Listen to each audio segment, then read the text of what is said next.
What's going on, everybody? Justin Fensty Fenceman back with you. Why? Because the NBA is back. Finally, December 9th, free agency opens up. Regarding everything else is still a sign. We still got to wait and see. It's not official, but we're coming back here. And so, you know what? This episode of Fensty Sports will not be sponsored by Tim Tebow.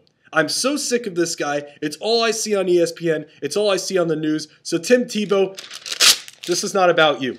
This is about the NBA. We're talking free agency, which is coming up quickly. What teams need? Obviously, the 2012 free agency class is huge. Dwight Howard coming off. Where's he going to go? Is he going to go to LA? Is he going to stay in Orlando? Will he go to Boston maybe? We don't know yet.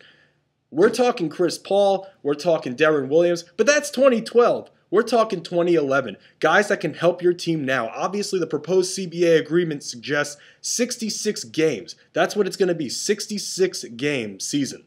Meaning guys like Nene will be able to help your team. They'll be able to help you flood the inside, get your rebounds, score you some garbage points. A good free agent to have. Problem, $40 million. That is what it's going to take to get Nene on your team. Maybe the Nets will get him. Brook Lopez and Nene seem like a very good front court to have. A lot of power, a lot of agility with Nene, height with Brook Lopez. Not a bad move. Other free agents to look at right now. Did you guys forget that on the 2011 NBA World Champion Mavericks team, there is a guy by the name of Caron Butler? Of course you wouldn't remember him. Why? Because he wasn't in the finals. He was out for most of the year with a knee issue, yet again. 15 points a game. Free agency, think about him. A good swingman to have on your team. I don't think he'd like it too much if you brought him off the bench. You might not want to do that. But if you do have a need for a shooting guard or small forward, why not? The guy has so much ups. You kidding me? Caron Butler is awesome. And you know what? You can have him on your team if you're an NBA fan that needs either a shooting guard or a small forward. That's another guy that we'd like to talk about. Another guy, Jamal Crawford, great sixth man. The Hawks used him right, just like the Knicks didn't. The Hawks did, and now look at him. Signed with a new agent. I don't know what that means, but I'm thinking maybe Miami Heat. Why not the Miami Heat? They need that depth. That was the problem with the Heat last year in the finals, is that they lost that depth battle because, I'm sorry, Juwan Howard is just not going to cut the mustard right now.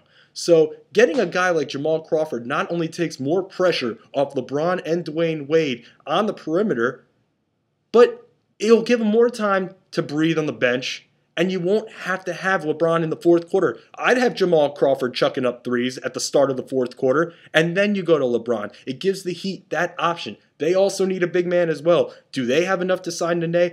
I don't think so. I think they're a big guy. They put that trust in Chris Bosh, but Chris Bosh is not that post player anymore. He's now become a finesse guy. He now takes the outside shot. He does not flood the lane like he did on the Raptors. So maybe they're in the market for a guy like Nene. I don't know.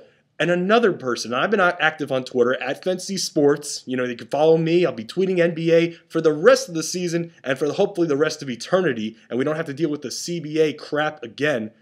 Unless it's in 6 years when the owners decide to opt out again, which I don't like, but that's a whole other bag of beans right there. We're going to talk about Greg Oden. Remember this guy? This guy was the #1 pick before Kevin Durant, and the Blazers did not get what they thought they were getting. The guy in college broke his dominant hand, played lefty the entire season, still averaged 20 points on Ohio State. But since coming to the Blazers, he's had what most centers seem to have issue with about 7-8 years into their careers, and that's knee issues. Greg Oden at the age of 20 had not one but 2 injured knees. Now, Portland did sign him to a qualifying offer, but you know what? Do you really want him on your team? Do you really want Greg Oden on your team? He's such a risk, and I'm not willing to pay $5 to $7 million a year to have Greg Oden on my team. Maybe I'll pay him $3. Maybe I'll give him a mid-level exception, but I do not want Greg Oden on my team. The guy hasn't really proven anything at all because he hasn't played. I want to see this guy play before I go spending money on him. I know centers are hard to come by, unlike in the 90s where every team had a dominant center. But I don't want Greg Oden because I haven't seen him. He's unproven. So I'm waiting to see what Greg Oden brings to the table before I go and rush to sign him. There's a lot of rumors going on about RAJON Rondo. All of a sudden, this guy comes from being the model point guard to a guy that the Celtics are just shopping around. They offered the Oklahoma City Thunder Rondo, and Jeff Green. These names kind of sound familiar with these teams, right? Rondo and Jeff Green for Kendrick Perkins and Russell Westbrook. Wow, what a trade that would be. But Oklahoma City was not interested because the piece they got in Kendrick Perkins is a unique piece that you don't see around the league as much, especially with the amount of post presence that Kendrick Perkins brings. And Jeff Green is not that type of player. So now you're talking Rajon Rondo. Now you're hearing he got offered to Chris Paul, to the New Orleans Hornets for Chris Paul. Why not? Because Chris Paul's not going back to New Orleans. That team's a mess. Management's a mess. Everything's a mess about the Hornets. So why wouldn't you want to trade Chris Paul if you could get a guy like Rajon Rondo? But no one's interested because Chris Paul will not sign an extension in Boston. He came out and said he will not sign an extension in Boston. It's not happening. No dice, no trade. Next, what about the Indiana Pacers? I don't know what they have to offer, but let me let you know right now the Pacers could be a decent candidate for Rajon Rondo. Look, if the Celtics are looking to trade a guy that's going to average 8 points a game, but maybe a few rebounds, a ton of assists, I just, you know what, then they better get some scoring back. Danny Granger is the only piece I could see that can even match Rondo. But I don't understand why the Celtics are doing this. It makes no sense to me. The Celtics have been on the fringe for a few years now. They won the title in 2008. Now they've got Rondo. I mean, obviously Garnett's getting old, Allen's getting old, Pierce is getting old, but they still seem to want to build around Paul Pierce. Look, Paul Pierce is the truth. He's proven it time and time again. But Rondo is a good asset to have on your team. He's a traditional standard point guard. There's a reason why in the 90s, those Michael Jordan teams, other than Michael Jordan, Scottie Pippen, and all those All-Stars, they had good guard management. They had good playmaking abilities. The Lakers, Derek Fisher, ran that triangle offense, which attributed to their success. You need a true point guard. And I'm sorry, Rajon Rondo is that true point guard. Now, if the Celtics want more scoring, I don't see why they can't get that out of Ray Allen unless they're looking for someone really, really young.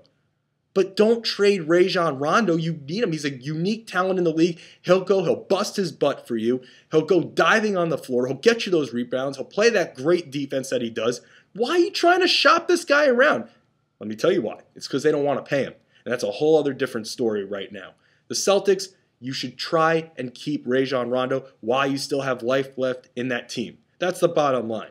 Anyway, I'm Fensty. That was a little NBA flash for you. Coming back soon at Fensty Sports on Twitter. Free agency starts on December 9th. That's when the craziness begins in the NBA. And hopefully coming back on Christmas Day at noon Eastern, Knicks versus Celtics. Just like in the playoffs, followed by the Heat and the Mavericks and the Lakers and the Bulls. What a lineup to open up the NBA season. It makes a 66-game season seem fun. And that's what's going on in the world of the NBA. I'm Justin Fensty Fensterman, once again at Fensty Sports, and we will talk again soon. Have a good day.